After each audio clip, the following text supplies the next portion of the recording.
నమస్తే రమగారు. నమస్తే జయ. రమగారు, సామాన్యుడితో సుమన్ టీవీకి నారాయణ అనే ఒక అతను మనకి వాట్సాప్లో తనకు సంబంధించిన ఒక ఇష్యూని రేస్ చేశాడు. మీతో మాట్లాడాలి, తనకు ఒక సలహా కావాలంటున్నాడు. మాట్లాడారు. ఒకసారి కాల్ చేస్తానండి. వాళ్ళకున్న సమస్యలకి పరిష్కారం కోసం రకరకాల మార్గాలను అన్వేషిస్తూ ఉంటారు కదా రమగారు. మనం ఈ సామాన్యుడితో సుమన్ టీవీ కాన్సెప్ట్ తీసుకొచ్చినందుకు చాలా వరకు కూడా ఎవరికైతే సమస్య ఉంటుందో దానికి ఒక సలహా కోసం వెయిట్ చేసే వాళ్ళకి ఒక మంచి అవకాశంగా భావిస్తున్నారండి. చూద్దాం, అందరికీ ఉపయోగపడుతున్నందుకు చాలా సంతోషంగా అనిపిస్తుంది. ఇప్పుడు డైరెక్ట్గా మీతో మాట్లాడలేరు, ఒక కాన్సెప్ట్ ద్వారా, ఒక ప్రోగ్రామ్ ద్వారా అంటే మాట్లాడడానికి అవకాశం కదా. హలో, నమస్తే అండి, నారాయణ గారా? సామాన్యుడితో సుమన్ టీవీ ప్రోగ్రామ్ నుంచి మాట్లాడుతున్నాను, జయానండి. నమస్తే నారాయణ గారు. రైట్, మీరు వాట్సాప్లో ఒక మెసేజ్ పెట్టారు, రమగారితో మాట్లాడాలి, మీకు ఒక సలహా కావాలని. రైట్, రమగారు ఉన్నారండి స్టూడియోలో, ఒకసారి మాట్లాడండి. హలో. నమస్తే మేడం. నమస్తే బాబు, చెప్పండి. నా భార్య మీద నాకు అనుమానంగా ఉంది మేడం. హలో. అనుమానంగా ఉందంటారా? అవును మేడం.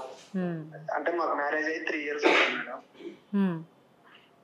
3 years ఇప్పటిదాకా బాగానే కలిసిమెలిసి ఉన్నాం, కానీ ఇప్పటి నుంచి మా ఆవిడ జాబ్కి వెళ్ళాలనేసి అనుకున్నాం. అమ్మాయి ఏం చదువుకుంది బాబు? అమ్మాయి డిగ్రీ మేడం. ఓకే. అయితే జాబ్కి వెళ్తుంది మేడం. నాకు రోజు అనుమానం రాదు, కానీ ఈ రోజు చూసేసరికి ఫోన్స్ గత 4 రోజుల నుంచి ఫోన్స్ ఎక్కువగా మాట్లాడుతుంది మేడం, చాటింగ్ అట్లా. అంటే అమ్మాయి ఎలాంటి జాబ్ చేస్తుంది అంటారు? అంటే ఆఫీస్ కంటే ఏదైనా రిసెప్షనిస్టా, ఆఫీస్ అసిస్టెంటా, లేకపోతే ఏదైనా అకౌంటెన్సీ జాబా? ఎలాంటి ఉద్యోగంలో ఉంది? Accountancy job madam. Accountancy, okay. అంటే నార్మల్ నైట్ టైం లో కూడా కాల్స్ ఎక్కువగా మాట్లాడుతుంది మేడం రీసెంట్.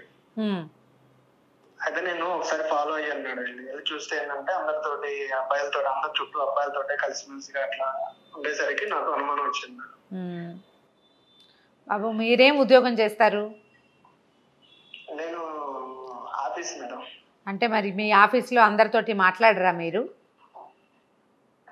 అంటే మేము మామూలుగా క్యాజువల్ గా మాట్లాడతాం మేడం, మరి అంత కలిసిగా మాట్లాడాం కదా మేడం. అదే, అంటే ఒక్కొక్కళ్ళది ఒక్కొక్క రకంగా ఉంటుంది కదా బాబు. ఇప్పుడు మీరు ఎవరితోటైనా మాట్లాడితే, ఫోన్ కాల్ మాట్లాడితేనే అనుమానపడితే ఎట్లా? అలా అనుమానపడకూడదు. ఇప్పుడు మీకు ఒకసారి కలిసి ఉండటం అంటే ఏమైనా కబుర్లు చెప్పుకుంటున్నారా, ఇంకేదైనా ఫిజికల్ ఇన్వాల్వ్మెంట్ ఉందంటారా? Physical involvement madam. ఫిజికల్ ఇన్వాల్వ్మెంటే ఉందంటారా? అవును మేడం. అంటే ఇప్పుడు మీకు ఈ వివాహం అయిన 3 ఏళ్లలో లేదు, ఈ కొత్తగా ఈ ఆఫీస్ ఉద్యోగం మొదలు పెట్టాకే వచ్చిందంటారా? అవును మేడం. ఆ అమ్మాయిని అడిగారా మీరు? అడిగాను మేడం, కానీ తను ఏం మాట్లాడట్లేదు మేడం. అంటే సమాధానం చెప్పట్లేదా? సమాధానం అసలు ఏం చెప్పట్లేదు మేడం, సైలెంట్ గా ఉంటుంది. మీరు మీ పేరెంట్స్ కానీ వాళ్ళ పేరెంట్స్ కానీ చెప్పారా? వాళ్ళకి చెప్పలేదు మేడం, మళ్ళీ వాళ్ళకి చెప్తే ఫీల్ అవుతారు కదా మేడం, అందుకనేసి నేను ఇప్పటివరకు వాళ్ళకి ఏం చెప్పలేదు మేడం. నేను మాట్లాడదామనేసి అనుకున్నాను, కానీ తను ఏం మాట్లాడట్లేదు మేడం. పిల్లలు ఉన్నారా మీకు? ఒక పాప ఉంది మేడం. అబ్బో, పెళ్ళై 3 ఏళ్ళైంది, ఒక చిన్నపిల్ల ఉన్న తల్లి ఇప్పుడు ఉద్యోగానికి వెళ్ళింది, ఫ్రెండ్స్ ఉన్నారు, ఇన్వాల్వ్ అవుతోంది ఎవరితోటోనే అనిపిస్తోంది మీకు. అవును మేడం, దీనికి పరిహారం మీరే చెప్పాలి మేడం. బాబు, మాట్లాడుకోవాల్సిందే తప్ప దీనికి రెండో దారి లేదు నాయన. ఇది ఎలా అంటే వాళ్ళు ఫీల్ అవుతారు, మీ పేరెంట్సో వాళ్ళ పేరెంట్సో ఫీల్ అవుతారు, నిజం ఆ మాట. ఈ పాపని ఎవరి దగ్గర పెట్టెళ్ళారు? ఎవరన్నా మీ పెద్దవాళ్ళు ఎవరింట్లోనే వదిలిపెట్టేస్తున్నారా? పాపని మీ ఇద్దరే ఉంటున్నారా? అవును మేడం, మేము ఇద్దరే ఉంటాం మేడం. మరి మీ అమ్మాయిని తెచ్చేసేయండి, ముందు మీ అమ్మాయిని తీసుకొచ్చేయండి. అమ్మాయి పాప ఉద్యోగం మాన్పించడం ఒక సమాధానం కాదు, కానీ మాన్పిస్తే అమ్మాయి మానకపోవచ్చు, కొత్తగా చేరి ఉంటుంది. ఎవరైనా పెద్దవాళ్ళని మీ ఇంట్లోనే ఉంచుకుని, పాపని మీ దగ్గరే ఉంచుకుని, ఈ అమ్మాయి పాప బాధ్యత తను కూడా తీసుకునేలాగా చేయండి. జనరల్గా ఏంటంటే ఎప్పుడూ బయటికి వెళ్ళని వాళ్ళు సడన్గా బయటికి వెళ్తే బయట చాలా అట్రాక్షన్స్ ఉంటాయి. కొంతమందితో స్నేహం కలుస్తుంది, ఎవరైనా కాస్త మాయ మాటలు చెప్పినా, కాస్త సరదాగా ఉన్నా, ఈ కొత్త మోజు థ్రిల్లింగ్ కోసం చేసేది జరుగుతూనే ఉంటుంది. ఏదైనా అది ఒకసారే జరిగిందా, తరచుగా జరుగుతుందా, ఇవన్నీ మీరు పట్టుకోవాలంటే మీరు ఉద్యోగం అనేసి మీ ఆవిడ వెనకాల తిరుక్కుంటూ ఉండాలి. ఇది సాధ్యపడదు. కాబట్టి అమ్మాయి మీరు అడిగినా సమాధానం చెప్పలేదు కాబట్టి, అంటే నేనేమనుకుంటున్నానంటే ఎవరితోటైనా ఇన్వాల్వ్ అయ్యింది అనేది అంత నమ్మకంగా అనిపించట్లా నాకు. అందరితోటి మాట్లాడుతుంది, అమ్మాయికి ఇన్నాళ్ళ నుంచి ఇంట్లో ఉంది, ఇప్పుడు సరదాగా మాట్లాడుకోవడానికి ఉద్యోగంలో అవకాశం లభించింది కాబట్టి కొంచెం సోషల్గా ఉంటారు. సోషల్గా ఉండాల్సిన సిచ్యువేషన్స్ కూడా జాబ్లో ఉంటాయి, ఆఫీసుల్లో అలాంటివి వస్తాయి. వీళ్ళు సరిగా మాట్లాడితే కానీ అకౌంటెన్సీ జాబ్స్ అయినా అన్నిటికీ ప్రశ్నలు సమాధానాలు కావాలి. ఓ ఫైల్ పైనుంచి రావాలి, ఇంకో ఫైల్కి ఈఎంఐ దగ్గర నుంచి వెళ్ళాలి. అవతల వాళ్ళతో ముభావంగా ఉంటే కుదరదు. ఆఫీస్లో సోషల్ మూమెంట్ అనేది చాలా సహజం. ఇది అందరు ఆడవాళ్ళు ఎందుకు ఉండరయ్యా, ఉండకుండా ఎట్లా కుదురుతుంది? ఎవరితోటి మాట్లాడకుండా నన్నంటుకోకు నామాల కాకిలాగా ఉండడానికి ఇది ఏమన్నా సత్యకాలమా? కాకపోతే ఇది ఎవరితోటైనా ఒకళ్ళతోటి క్లోజ్గా ఉంది. లేట్ నైట్ మీకు ఫోన్లు వస్తున్నాయి, అమ్మాయి లేట్ నైట్ మీరు పడుకున్నాక అలా మాట్లాడుతుంది అంటే సంథింగ్ ఫిషీ అనే అనుకోవాలి. మీరు దాన్ని క్లియర్గా అబ్జర్వ్ చేయండి, తర్వాత చెప్పేయండి మీ పేరెంట్స్కి. ఇదేంటంటే మూడో మనిషి ఇన్వాల్వ్ కాకూడదంటే ఇప్పుడు నేను ఇంకా పెద్ద మూడో మనిషిని కదా, అవునా కదా? ఇప్పుడు ఫ్రెండ్స్ని ఎవరి దగ్గరకో వెళ్ళి ఫ్రెండ్స్ని అడిగి చేసే బదులు వాళ్ళ పేరెంట్స్కి చెప్పేటి విన్నారా చెప్పాలి. ఎవరో ఒకళ్ళ తండ్రికో తల్లికో చెప్పి ఇలా ఉంది, నేను చూశాను, ఈ అమ్మాయి సమాధానం చెప్పట్లేదు, పోనీ తను పొరపాటు జరిగింది అని తను ఒప్పుకుంటే కనుక నేను క్యాజువల్గానే ఉంటాను, కానీ ఇలా మళ్ళీ చేస్తుంటే నేనేం చేయాలి అని. ఇప్పుడు గొడవ చేసావనుకో మీ పేరెంట్స్ని వాళ్ళ పేరెంట్స్ని కూడా పిలిస్తే రప్చర్ అవుతుంది. అంటే నువ్వు మీ ఈ అమ్మాయితోటి మూవ్ ఆన్ అయ్యే ఉద్దేశంలో ఉన్నావా? ఏదైనా గొడవ చేసి తెంపేసుకునే భావనలోకి వచ్చావా బాబు?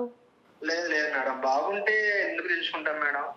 అది వెరీ గుడ్, ఇది బాగుంది, ఇది మంచి మాట. ఎందుకంటే మీకు ఒక పాప ఉంది, అమ్మాయితో ఉండాలని ఉందంటే గొడవ చేయకుండా దీన్ని కేవలం నీకు ఏదైనా వీలైతే ఆ అమ్మాయి ఫోన్ కూడా చూపించి ఇట్లా రాత్రిళ్ళు ఫోన్లు వస్తాయి, ఎవరితోటో మాట్లాడుతోంది, ఈ పద్ధతి బాగుండలేదు, పిల్లనైనా ఇచ్చేసేయండి, మీ దగ్గర పెట్టుకోవద్దు, పిల్లని ఇచ్చేసేయండి, మీరు కూడా వచ్చి మా దగ్గరే ఉండండి, ఈ అమ్మాయి కంట్రోల్గా ఉంటే నాకు అభ్యంతరం లేదు అన్నమాట ఓపెన్గా. ఇప్పుడు మీ పేరెంట్స్కి చెప్పావనుకో వాళ్ళు గొడవ చేసి తిట్టి పంచాయతీ పెడతారు. పెద్ద పంచాయతీకి తీసుకెళ్ళొద్దమ్మా, కానీ వాళ్ళ పేరెంట్స్కి చెప్పాల్సిందే. అమ్మాయి పేరెంట్స్కి చెప్పమంటారు, చెప్పాలి. చెప్పితేనే ఇప్పుడు ఫ్రెండ్స్ కూడా చెప్పచ్చు. ఇది రప్చర్ అవుతుందేమో చూసుకో, మీకు ఒక క్లోజ్ ఫ్రెండ్స్ ఉండాలి, ఇలా చెయ్యొద్దని చెప్పగలగాలి. ఫ్రెండ్స్ ఎవరు బుద్ధి చెప్పరు, సలహా చెప్తారు. బుద్ధి ఎవరు చెప్పగలగరు? అమ్మ నాన్న చెప్తారు. పేరెంట్స్ మాత్రమే ఈ సంసారం చెడగొట్టుకోవద్దు, మా నెత్తి మీద ఎక్కితే మేము చూడలేము అలాంటివి వాళ్ళు చెప్పాలి తప్ప ఇక నువ్వు చెప్పగలిగేది ఏం లేదు. నువ్వు అమ్మాయి ఫోన్ కాల్స్ చూశాను చేశాను అని చెప్తున్నావు కాబట్టి మీ అత్తగారు మామగారితో మంచి రిలేషన్ ఉందా బాబు నీకు?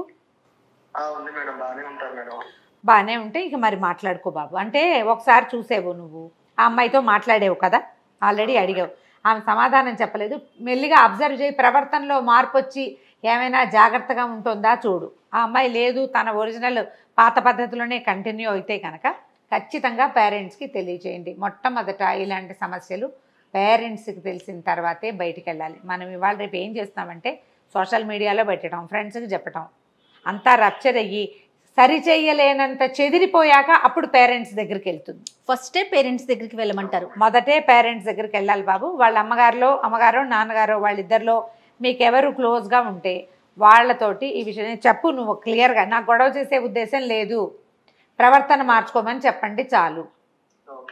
మీ అమ్మ నాన్న సరి చేస్తారని మాత్రం పొరపాటును కూడా భావించద్దు, గొడవ అవుతుంది. వాళ్ళు ఒప్పుకోరు, పైగా ఈ అమ్మాయిని గుచ్చుతూ ఉంటారు. వాళ్ళ అమ్మ నాన్న అనుకో సొంత పిల్ల కాబట్టి ఏదో బుద్ధి కడుపులో పెట్టుకుంటారు. మీ అమ్మ నాన్నకి చెప్తే మాత్రం గొడవ అవుతుంది. నువ్వు అమ్మాయిని కంటిన్యూ చేయదలుచుకున్నావు కాబట్టి సాత్వికంగా పోయేటట్టయితే ఖచ్చితంగా అమ్మాయి అత్తగారినో మావగారినో లేదా ఇద్దరిని పిలిచో ఈ అమ్మాయిని వాళ్ళ ఇంటికి తీసుకెళ్ళిపోయి మీరు కనుక్కోండి, దీన్ని సరిచేసి ఇవ్వండి, నేను సర్దుకుంటాను అని చెప్దు కానీ. సరే, ఓకే బాబు, మంచి మేడం. కట్ చేసేయండి అమ్మా. రైట్, తనకి అంటే ఒక మంచి సొల్యూషన్ దొరికిందని నేను అనుకుంటున్నాను. ఏం చేయాలో తెలియట్లేదు అబ్బాయికి, ఇటు చెప్పాలా అటు చెప్పాలా, అందుకని పాపం భరించలేకపోతున్నాడు. అదే ఒక సలహా అన్నమాట కదా. నేను ఇప్పుడు మళ్ళీ చెప్తాను జయ, ఏదైనా ఇష్యూ అన్ని రకాలు ఫిజికల్ థింగ్స్, మెంటల్ థింగ్స్, మానసికమైనవి ఏవైనా మొదట పేరెంట్స్కి. చెప్పలేకపోతారు. అబ్బాయి సంగతి అనుకో, అత్తగారికి మామగారికి చెప్పింది అనుకో, మీ అబ్బాయి ఇట్లా చేస్తాడంటే సర్దుకోమంటారు, అంటారు, ఖచ్చితంగా సర్దుకోమంటారు. ఈ అమ్మాయిల విషయాలకు వచ్చేసరికి మా పిల్ల అట్లాంటిది కాదు, నీ వల్లేనంటారు వీళ్ళు. పేరెంట్స్ కూడా కొంచెం ఓపెన్గా ఉండాల్సిన రోజులు కదా ఇవి. అడ్మిట్ చేయాలి, అర్థం చేసుకోవాలి, అన్నిటికీ అవకాశాలు ఉన్నాయి. అమ్మాయికి ఒక మంచి మాట చెప్పుకుంటే సంసారం పాడు చేసుకోబోక, సంటి పిల్ల ఉంది, నీకు ఇంకో పిల్లలు పుడతారు, సెటిల్ అవ్వు, అనవసరంగా 3 నెలలు ఉద్యోగం చేసేసరికి ఫ్రెండ్షిప్లు చేస్తామంటే ఎట్లా చేస్తారు జయ? ఫ్రెండ్షిప్ చేయొచ్చు, మోతాదు మించకూడదు కదా. ప్రతిదానికి మనకంటూ ఒక పరిధి ఉంది కదా, ఆ పరిధిని దాటి వెళ్తానంటే ఎట్లా కుదురుతుంది? ఎవరి పిల్లల్ని వాళ్ళు సర్దుకోవాలి మొదట. ఖచ్చితంగా. రైట్ రమ్మ గారు, నమస్తే. నమస్తే జయ.